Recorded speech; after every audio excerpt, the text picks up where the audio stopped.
E aí, pessoas, tudo bem? Espero que estejam bem, apesar dos pesares, apesar do confinamento, mas não se preocupe, vai passar. Enquanto não passa, a gente tem o foco no nosso objetivo, que é passar. Então, vamos dar continuidade nos nossos estudos, não tem o que fazer. Foco, força e fé, vamos embora, que agora é a hora.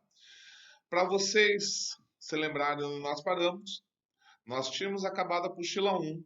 Eu já tinha ido na aula 4. Portanto, com esse vídeo, nós vamos começar a apostila 2. Vamos dar continuidade. Esse vídeo aqui vai se referir à biologia A da sua apostila 2. Portanto, é biologia A, apostila 2, aula 5. É nela que nós vamos começar uma parte da biologia muito interessante, que é a bioquímica. É onde eu junto a biologia com a química. Olha que maravilha, quem que não gosta de uma químicazinha por aí? Não é verdade? Ah, coisa fácil por aí. O que quer dizer eu juntar a biologia com a química? É que nesse afã que os cientistas tiveram de saber aonde que estava a vida, como é que funcionava esse corpo, por que que eu, você, somos tão diferentes, eles foram pesquisando, pesquisando e chegaram à conclusão seguinte. Ora, boletas.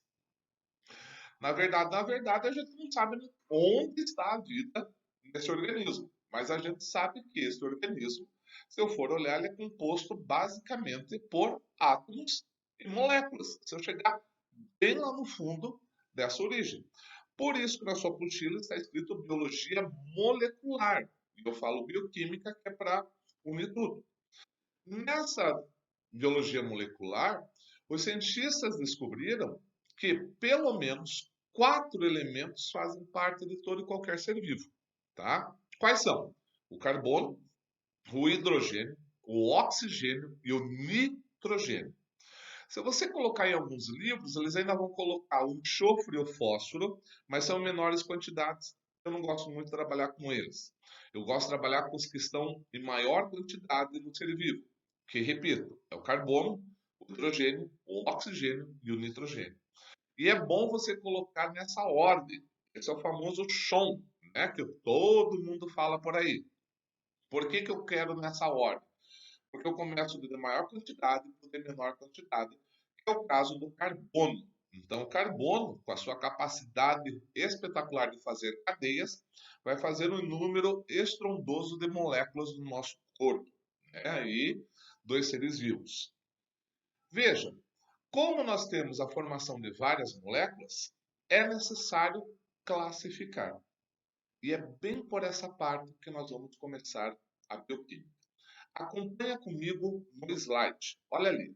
Veja aqui que eu estou falando para vocês sobre tipos de moléculas. Como são várias as moléculas, como acabei de falar, o carbono faz cadeias, nós classificamos em moléculas inorgânicas, onde eu vou falar para vocês sobre a água e os sais minerais, e as moléculas orgânicas, que são os glicídios, lipídios, proteínas, vitaminas, ácidos nucleicos, etc. Tá? Qual que é a diferença entre inorgânica e orgânica? Bom, para isso eu vou pedir o auxílio da química. Qual que é a diferença da química inorgânica e da química orgânica? Que eu sei que vocês já estão tendo ambas, né? Então, assim, a química inorgânica, ela se diferencia por ter carbono não fazendo cadeia. Então, você vai ter lá o ácido carbônico, H2SO3, ponto, acabou. Você vai ter o gás carbônico, dióxido de carbono, CO2, ponto, acabou.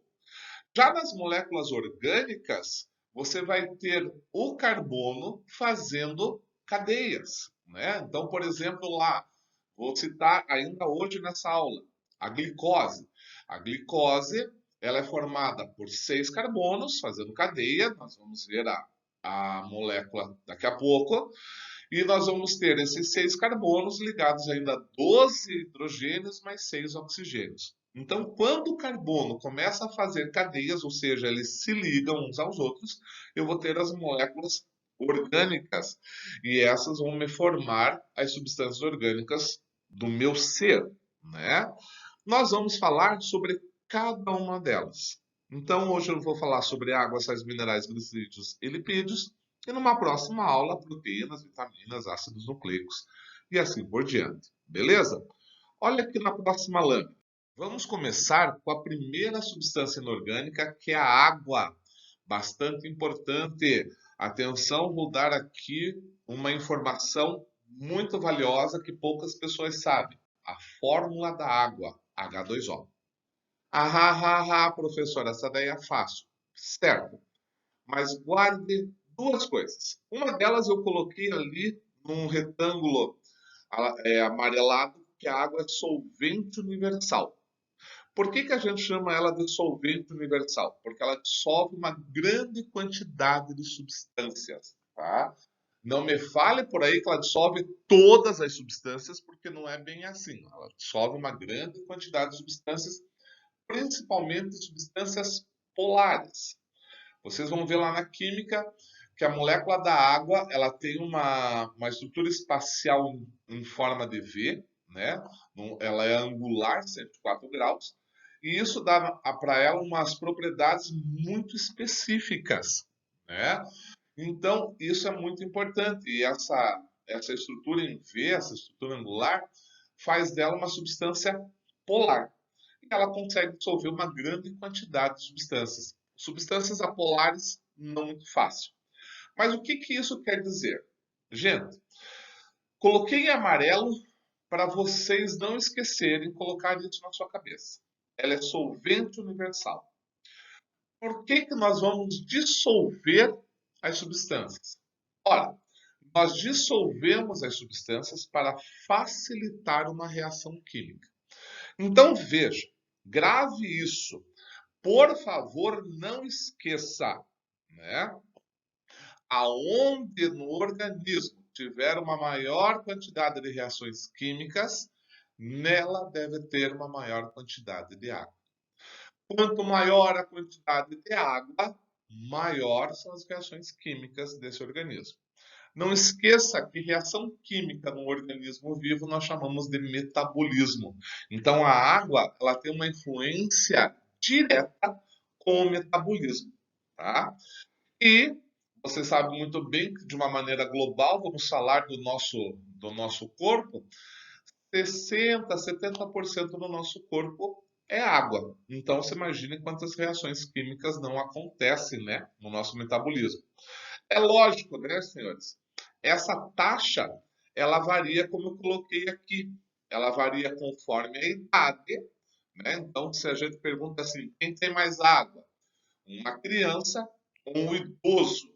É lógico que a gente pensa que a criança é pequena, o idoso é maior, o idoso tem mais água. Mas não. Quem que está desenvolvendo? Quem que está em processo de crescimento? Quem está colocando tudo para funcionar, né? No seu metabolismo, nas suas reações? A criança.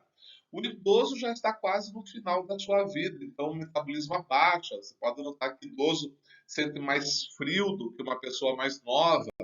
Um idoso, ele tem uma reação mais lenta, né? O reflexo dele começa a ficar mais lento, porque as reações químicas já são mais lentas. Então é óbvio que uma criança tem uma maior quantidade de água do que um idoso.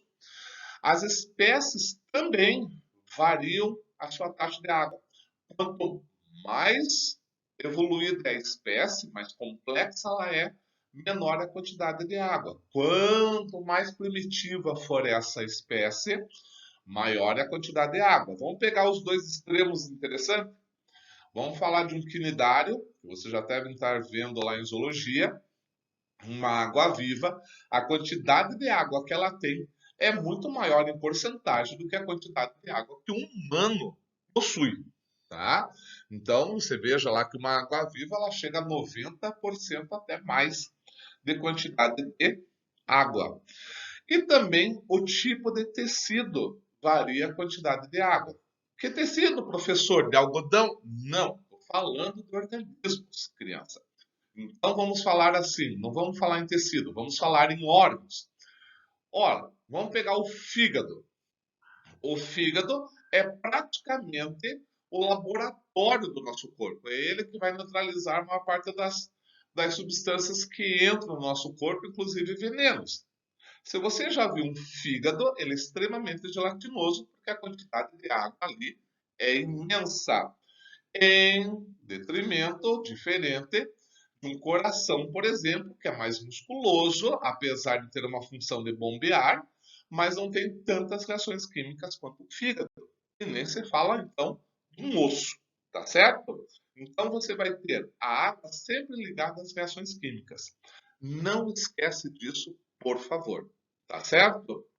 Outra substância inorgânica fundamental para nós são os sais minerais, senhores. Esses sais minerais, eles podem se apresentar de três maneiras no nosso corpo.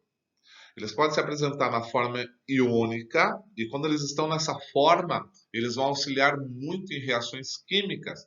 Vou dar um exemplo para vocês. O sódio e o potássio. Eles entram na forma iônica no nosso corpo e eles vão formar a famosa bomba de sódio e potássio. O que faz essa bomba de sódio e potássio? É ela que transporta o estímulo nervoso. Então, lá nos nossos neurônios, quando o estímulo nervoso está passando, é uma troca pela membrana de sódio e potássio. O potássio está dentro do neurônio, sai, o sódio está fora do neurônio, entra. Essa troca vai formar uma DDP, uma diferença de potencial, e a corrente elétrica, que é o estímulo, consegue passar por ali. Então, uma importante função da forma iônica de um sal mineral. Pode estar na forma cristalina, como por exemplo o cálcio, que vai auxiliar na formação dos nossos ossos, então a forma cristalina como construtora, ou na forma molecular, quando ele está associado a uma outra molécula, como por exemplo o ferro, que faz parte da molécula da hemoglobina, que serve para transportar os gases pelo nosso corpo, está lá nos glóbulos vermelhos, né? Então ele transporta oxigênio e gás carbônico.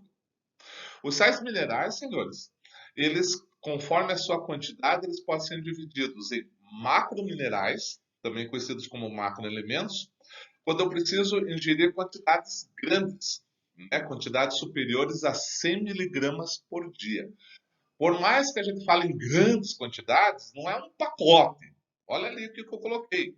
É 100 miligramas por dia. Isso dá mais ou menos um terço, menos até, de uma colher de café, tá? Uma colherinha de café. Então, coloquei ali alguns exemplos, como cálcio, fósforo e enxofre, que são macrominerais.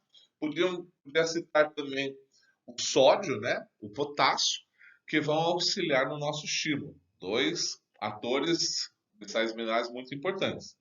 Já os microminerais, os microelementos, eles já estão em pequenas quantidades no nosso corpo, né? Nós não precisamos ingerir tanto. Pequenas quantas, professor? Olha, se macrominerais é superior a 100 miligramas por dia, os microminerais inferior a 100 miligramas dia, tá? Como exemplo, eu coloquei ali o iodo, o zinco e o silício, né? Vocês sabem muito bem, o iodo, ele vai formar os hormônios da tireoide, e os hormônios da tireoide, eles regulam o nosso metabolismo. Então, sem iodo, o nosso metabolismo desregula, que é uma beleza. Isso futuramente numa apostila, quando a gente estudar o sistema endócrino, eu vou falar desses hormônios na base de iodo, né? O zinco e o silício também formam o nosso corpo, beleza? A título de curiosidade, eu coloquei essa tabela aqui com alguns sais minerais para a gente saber função e principais alimentos. Tem uma parecida na sua apostila, na página 2, também é para você dar uma olhada com todo amor e carinho, não precisa sair por aí decorando, mas é sempre bom você saber pelo menos os principais, como o caso ali do cálcio, que forma os nossos ossos, os dentes, atua no funcionamento de músculos e nervos e na coagulação do sangue, né? Aonde que eu acho cálcio? Derivados de leite, laticínios, hortaliças, folhas verdes, principalmente folha verde escura, né? Então tá ali o brócolis, o espinafre. Você lembra do nosso amigo Popeye? Então, o espinafre. Vou citar também para a gente ali o fósforo, né? Ah, professor, para que serve o fósforo? O fósforo vai formar nossos ácidos nucleicos, são eles que vão formar a nossa receita. Então é importante a gente ingerir. Então, lá em carnes, aves, peixes, ovos, né? São sensacionais. Eu vou ter aqui o sódio, o nosso amigo sódio, potássio logo abaixo, que age na ação de equilíbrio dos líquidos e no funcionamento dos nervos. Lembra que eu falei da bomba de sódio e potássio? Também é bom, olha lá. Ó. Aonde que eu vou achar o sódio? Sal de cozinha, é puro sódio. Sal natural dos alimentos. Frutas, verduras, feijão, leite, eu vou ter aqui os nossos amigos para potássio. Você lembra que o pessoal fala isso? Que banana faz bem porque contém potássio? Então, ela vai auxiliar ali nos nossos nervos. E ali você vai lendo muitos outros sais minerais, não precisa, como eu falei para vocês, decorar. Mas dá uma olhada nessa tabela, dá uma olhada na sua tabela que você tem ali na sua página 2, com amor e carinho, veja ali principais fontes de sais minerais e alguns sais minerais, tá certo? Não precisa ser assim uma coisa ferrenha. Agora, senhores, nós vamos começar com as substâncias orgânicas, aquelas que o carbono já faz cadeia e já são grandes. Vamos começar com o nosso amigo interessante chamado carboidrato. Olha, pelo próprio nome você já desvenda o mistério, né? Carboidrato. Então, são moléculas orgânicas formadas basicamente por carbono, hidrogênio, tá? E o oxigênio também, mas ele recebeu o nome de carboidrato. Essas biomoléculas, elas têm sinônimos, tá? Então, carboidrato, você também pode chamá-los de glicídios, hidratos de carbono, só inverter, glucídios, glúcides, açúcares. E na bioquímica, nós usamos muito oses. Então, a gente fala bem assim, as oses em geral, as oses. Por quê? Porque carboidratos, senhores, eles acabam em ose. Então, é muito comum você ter ali no teste o cara colocar assim, das substâncias abaixo, qual é o carboidrato? Você nem precisa saber, decora. Você sabendo que a terminação é ose, você mata. Então, você vai ver lá alguns açúcares. Glicose, frutose, lactose, galactose, tá? Maltose, todos eles são açúcares. Eu sei que você já deve estar se matando de dar risada. Tuberculose não é uma biomolécula. Tuberculose é uma doença. Então não vá me sair por aí dizendo que é um açúcar, tá? Não me fale por aí que mitose é açúcar. Mitose é um tipo de divisão celular. Não é uma biomolécula, pelo mãe do guarda. E antes que eu me esqueça para as cabeças que tem aí de poranga, que são meio maliciosas, fimose também não é açúcar. Então, pare de ficar inventando moda. Não é uma biomolécula. Se você acha que é um açúcar, não vou nem falar para você experimentar, tá bom? Mas, vamos lá. Qual que é a função do açúcar? Gente, a função do açúcar, a principal, a ganhadora do prêmio, é uma função energética. Os açúcares são nossas fontes de energia. É da onde o nosso corpo pega energia. Vamos lembrar um pouco de química? Os átomos se ligam, certo? Para ficar estáveis, imitando os gases nobres, isso vocês aprendem na química numa boa. Naquela ligação, vamos falar de ligação covalente, estou falando de biomoléculas, então ligação covalente a maior parte delas. Numa ligação covalente, não há um compartilhamento de elétrons. Não é nesse compartilhamento que você vai ter o elétron indo da órbita, do orbital de um elemento para outro, de um átomo para outro, e voltando, por isso que é um compartilhamento de elétrons. Nessa dele ir e voltar, ele faz um salto, gente. E nessa dele fazer um salto, ele só consegue se ele tiver energia. Então, os carboidratos são altamente energéticos porque eles fazem muitas ligações covalentes. Quando você ingere e dentro lá do teu estômago, do intestino, você quebra aquela molécula, ou dentro das células você quebra aquela molécula, as ligações se desfazem liberando energia. Isso nós vamos depois estudar lá em biologia celular. Então a principal função é energética. Mas eu também vou ter os açúcares com a função estrutural. Como assim estrutural, professor? Ora, ele faz alguns esqueletos, como por exemplo dos crustáceos. né? A casquinha do camarão, que você chama vulgarmente de casquinha do camarão, é um esqueleto, é um exoesqueleto. Aquilo ali é açúcar, é quitina. Também ele serve como reserva, isso nós já vamos falar daqui a pouco, e na construção de moléculas genéticas, tá? No auxílio de um gene, tá? Então, principalmente, tenha na sua cabeça função energética. É isso que eu quero que vocês saibam. Vamos passar aqui a lâmina que fica mais fácil. Olha agora. Olha agora. Vamos falar da classificação. Como os carboidratos fazem grandes moléculas e fazem inúmeras moléculas, é só você mudar a cadeia. É muito bom nós termos uma classificação. Nós podemos classificar os carboidratos em três. Aqui o primeiro, olha só, monossacarídeos. São os carboidratos mais simples que nós temos. Eles apresentam na sua molécula de 3 a 7 carbonos. Então, se você vê uma molécula com 3, 4, 5, 6 ou 7 carbonos, você vai dizer que é um monossacarídeo. E conforme o número de carbonos, eu vou classificar esse monossacarídeo, que eu coloquei aqui numa lista, quando tem 3 carbonos. Ora, se é um açúcar, tem que acabar em ose. 3, o prefixo é tri. Então, eu vou ter uma triose. 4, tetrose. 5, pentose. 6, hexose.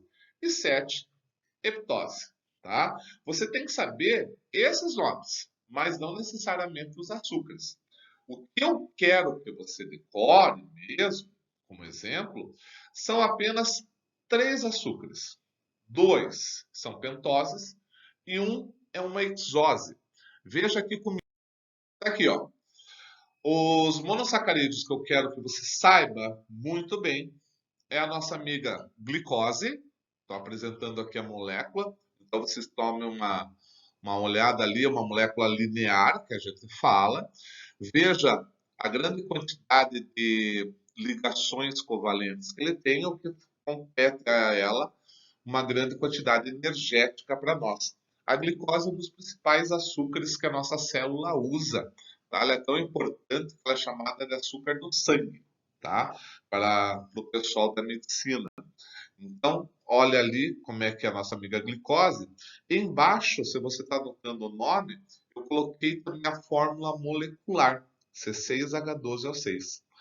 Senhores, esta fórmula não é dada para vocês em nenhum teste, nenhum, tá? Eles acham que essa fórmula é tão básica, ela é tão trabalhada nos cursos, né, e nas escolas, que o aluno tem a obrigação de saber. Então, nem na biologia, nem numa prova de química, o pessoal vai te fornecer. Você tem que saber que glicose é C6H12O6. Tá?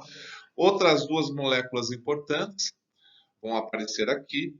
A nossa amiga ribose e a desoxirribose, né? São monossacarídeos que são pentoses. Dá uma olhadinha aqui para mim na nossa amiga ribose. Eu acho que agora, nessa altura do campeonato, você já está sabendo química, que é uma beleza, principalmente química orgânica. Então, eu não preciso falar para vocês que cada vértice daquele pentágono tem um carbono, né? Com exceção do oxigênio que está lá em cima. Então, está ali o carbono, está sendo numerado da direita para a esquerda, 1, 2, 3, 4 e 5. Eu quero que você olhe ali na ribose o carbono 2 e o carbono 3. Você até vai notar que na figurinha do carbono 2 eles colocaram uma hidroxila em rosa, tá? Então a ribose, ela tem no carbono 2 e no carbono 3 duas hidroxilas, uma para cada um. Se você olhar ali na desoxirribose, o que que aconteceu? No carbono 2 era para ter uma hidroxila e só tem um hidrogênio. Então, o que que aconteceu? Qual que é a única diferença de uma molécula para outra? Ora, eu tirei o oxigênio do carbono 2. Então, se eu tirei o oxigênio da hidroxila que está no carbono 2, eu vou colocar isso no nome. Então, tirar, prefixo des. Tirei o quê? O oxigênio. Então, prefixo oxi. De qual açúcar? A ribose. Por isso que o nome desse açúcar é desoxirribose, aquele que tirou um oxigênio, tá certo? Lá da ribose. São dois açúcares importantes, porque eles vão formar lá na frente uma biomolécula extremamente importante, cada uma sua, que são os ácidos nucleicos, né? o, o ácido ribonucleico e o ácido desoxirribonucleico. Então não podemos esquecer isso daí. É a primeira diferença que nós vamos ter para esses dois ácidos.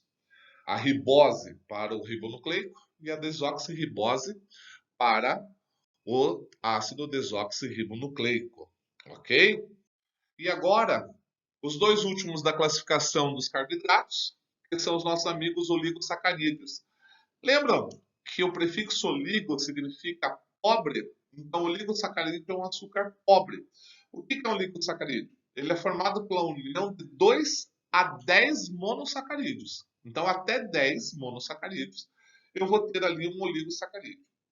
É importante ressaltar, senhores, que quando ocorre a união de apenas 2 monossacarídeos, eu vou ter um disacarídeo. Então, disacarídeo é um oligosacarídeo e é um carboidrato, tá certo? O único que eu quero que vocês decorem, que vocês saibam, que está aqui nos exemplos, é a nossa amiga sacarose, né? Nosso primeiro adoçante, nosso açúcar que é encontrado até na cana. A sacarose, ela é um disacarídeo formado de glicose e frutose, tá certo? Então, por favor, os oligosacarídeos, os disacarídeos, eles foram os primeiros a serem usados como açúcares para alimentos diet. Então veja, o alimento diet não é aquele alimento que vai emagrecer. Ele tem dois açúcares se for um disacarídeo, tá?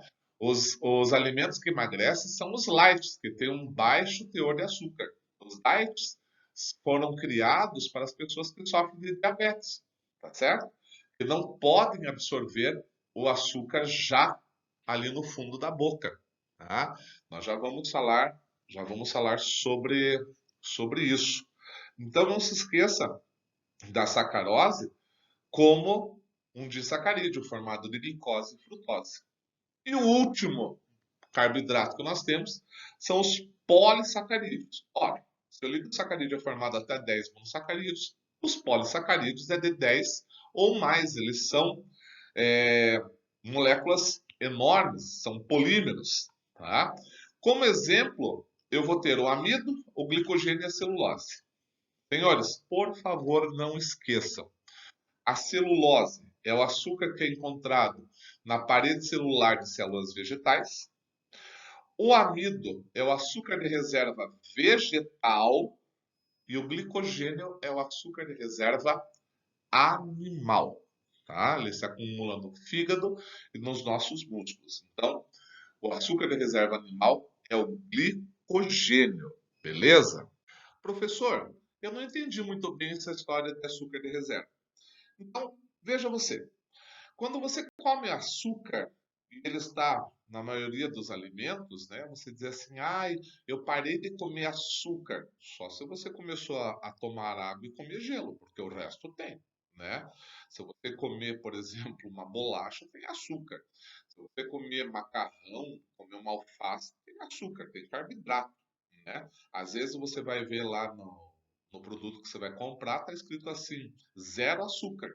Aí você vira, olha lá na tabelinha, está escrito assim, carboidrato, tantos gramas.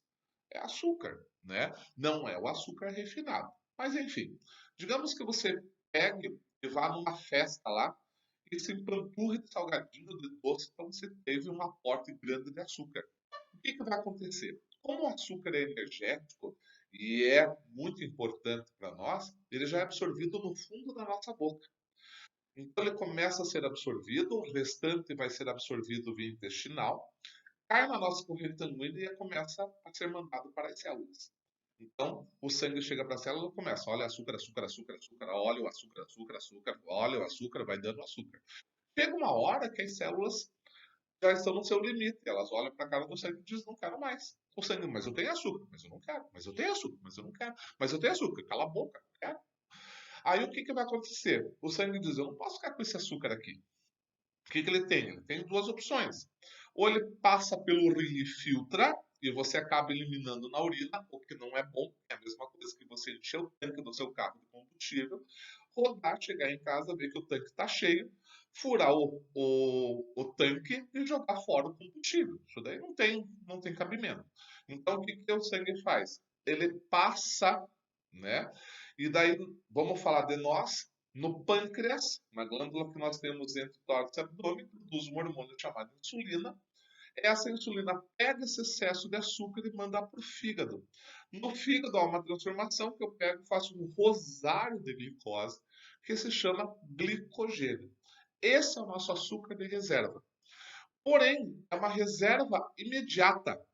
Então você, por exemplo, tomou seu café da manhã, comeu um pão, você já vai fazer uma reserva de glicogênio. Você vai usar o que você comeu, mas vai ter a sua reserva. Só para vocês terem uma ideia, se você chupar uma bala, dá para você fazer umas 4 horas de prova.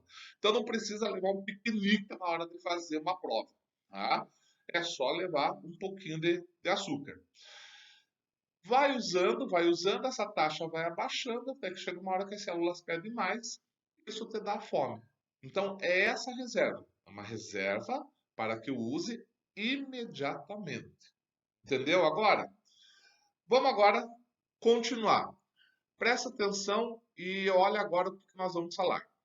Falamos dos carboidratos, agora vamos para a nossa segunda biomolécula, nossa segunda molécula orgânica, que são os lipídios. Né? Lipídios, senhores, também tem sinônimo. Eles são as nossas amigas gorduras. Quem que gosta de falar de gordura, não é? O que são os lipídios? São moléculas orgânicas que podem ser formadas pela associação de ácidos graxos com os álcoois. Tá? Os lipídios eles são insolúveis em água pelo simples fato que alguns lipídios são apolares e alguns lipídios têm uma coisa que a gente chama de caráter hidrofático. O que é isso? Eles têm uma parte hidrofóbica e uma parte hidrofílica. A hidrofóbica não se mistura com a água. Tá? Eles podem se dissolver em compostos apolares, como éter, benzeno, derivados do petróleo, por assim dizer, dissolvem bem as gorduras. Né? Qual que é a função dos lipídios? Isso é muito importante. É reserva energética. Ah, professor, agora acabou comigo. Agora eu estava nos polissacarídeos, que era reserva. Agora o senhor vem com lipídio, que é reserva. Calma. O polissacarídeo, a reserva dele é para uso imediato, como eu acabei de falar. Essa reserva lipídica é para algum momento da nossa vida que a gente não tenha fonte, aí nós vamos tirar dessa reserva. Então, vamos falar lá, por exemplo, um urso. O urso passa a primavera e o verão comendo, come de tudo, come peixe, come fruta, come mel, porque você sabe muito bem que chega o inverno, o urso dorme. Pare de falar que o urso hiberna, gente. O urso nunca hibernou na vida dele. Senão, coitado do urso polar não acordava nunca. Estava em coma nessa vida. Né? O urso dorme, ele só não sai da caverna porque está frio. Muito fácil, muito simples. Então ele sabe que o alimento vai ser escasso no inverno, ele vai se alimentar da gordura que ele armazenou durante o outono e o inverno. Ah, professor, e a gente? Ué, a gente é um animal. A gente também vai fazer esse processo. Nós vamos armazenar para depois gastar. O problema é que o homem mudou seu ecossistema e hoje ele já não sai por aí caçando. Você não vai acabar de assistir minha aula, vai pegar a tua lança e caçar uma zebra para comer, né? Não, nós simplesmente vamos na geladeira porque já está tudo bonitinho, prontinho, tá lá. Ou liga ali para algum aplicativo que te traz comida numa boa. Então, o que aconteceu com a gente? A gente só foi reservando, reservando, reservando, consequentemente, fomos engordando. Outra função dos lipídios, eles são isolantes térmicos e elétricos. Então, é fato, gordinho sofre de mais calor do que os magrinhos, porque a gente tem um isolante muito legal no nosso corpo, né? E isolante elétrico não é para sair por aí não dando choque. Mas é assim, gente. Em cada neurônio, eu tenho uma bainha de lipídios, chamada bainha de mielina, que vai isolar. Então, na hora que o impulso passar, o estímulo elétrico passar, o estímulo nervoso, ele não se dispersa. Ele vai com uma beleza. E também é como amortecedor. É fato. Gordo cai, quica. Magro cai, se quebra. Não, mentira. É que nós temos gorduras no nosso corpo serve como amortecedor. Por exemplo, a gordura que está envolvendo o seu coração. Ele bate o tempo todo, tem uma gordurazinha ali para amortecer esse impacto, principalmente porque nós temos dois pulmões, um de cada lado dele, né? Também nos seus coxins. Alguém já passou a mão no seu coxinho? É isso que você tem na sua palma da sua mão. Essa palma da sua mão, aquilo ali, aquelas almofadinhas que no cachorro dá para ver bem, e na planta dos seus pés, aquilo ali é gordura.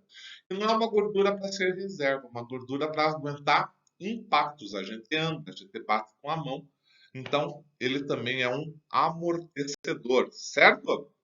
E para finalizar a nossa aula hoje, nós vamos falar da classificação dos lipídios. Veja, eu posso classificar os lipídios em dois tipos. Simples, que são formados apenas por ácidos graxos, e os complexos, que além dos ácidos graxos, têm álcools e apresentam um outro radical, como por exemplo aqui vocês estão vendo o fosfato, que vai formar o fosfolipídios, e os açúcares, que são os glicolipídios, né? Esses fosfolipídios, eles estão participando da membrana celular, da membrana que nós temos nas nossas células. O que interessa para nós são os lipídios simples. Esse sim, nós vamos ver agora. Olha aqui na lâmina. Então vejam vocês. Eu posso classificar os lipídios simples em glicerídeos, cerídeos e os esteróis, ou também conhecidos como esteroides. Glicerídeos, senhores, basicamente são óleos e gorduras. Qual é a diferença do óleo e da gordura? A mais simples possível. O óleo é líquido na temperatura de 20 graus Celsius, a gordura é sólida nessa temperatura. Então, um é líquido, o outro é sólido. Tá? Além disso, quimicamente falando, o óleo apresenta insaturação nas suas moléculas, ou seja, tem duplas, triplas na sua molécula. As gorduras já são saturadas, elas só têm simples ligações. Então, dos males, o menor são os óleos, né? Tem alguns óleos que fazem até bem para a nossa saúde, como o óleo de canola, tá certo? Agora, você vai chamar esse óleo de azeite se a origem dele for a polpa de fruto, tá certo? Então, por exemplo, o azeite de oliva, a azeitona é um fruto, tá? Pelo menos lugar. O azeite de dendê, tá? Dendê é um fruto, daí você chama de azeite, mas é um óleo. E você vai chamar de manteiga lipídios que são de origem vegetal. Então, por exemplo, a manteiga de cacau, que a gente passa no lábio para não rachar, a manteiga de karité, que a gente passa em móveis, né? Então, você usa como manteiga quando é origem vegetal. Já os cirídeos são as nossas ceras. A função delas é impermeabilizar. Então, nós temos lá, por exemplo, a cera de ouvido, que impermeabiliza, a cera que está na casca de alguns frutos, também vai servir para a nossa impermeabilização. E os esteroides, né, os esteróides, nós já vamos ter aqui como exemplo a cortisona, que é um anti-inflamatório, portanto ele vai estar participando das nossas reações de alergia, e dois hormônios sexuais que são muito interessantes porque são de origem lipídica, que é a testosterona, que é o hormônio sexual masculino, que vai dar toda aquela transformação no garoto, e a progesterona, que é o hormônio sexual feminino, que vai ajudar a mulher a engravidar, né? Coisa fantástica que nós temos. Além do que nós temos os anabolizantes. No Rio, os anabolizantes estão ali para que a gente não perca, não desidrate tanto. Ele vai guardar gordura. Certo, gente? Certo, gente? Bioquímica é isso. Não tem muita coisa. Ela é muito fácil. É, professor, fácil para você. Ela é, gente. Pega a apostila agora, dá uma revisada, lê com calma. Você vai ver que não é um bicho de sete cabeças. Faz os exercícios, não deixa de fazer, dá uma pesquisada. Então, nós só estamos começando. Daqui a pouco você vai ver que ainda vai, mais para frente, vai complicar um pouquinho, mas não tem problema. Tá? Desejo a vocês excelentes estudos. Qualquer coisa, estamos por aqui. E um beijo grande. Até a próxima aula. Beijo, gente. Tchau, tchau.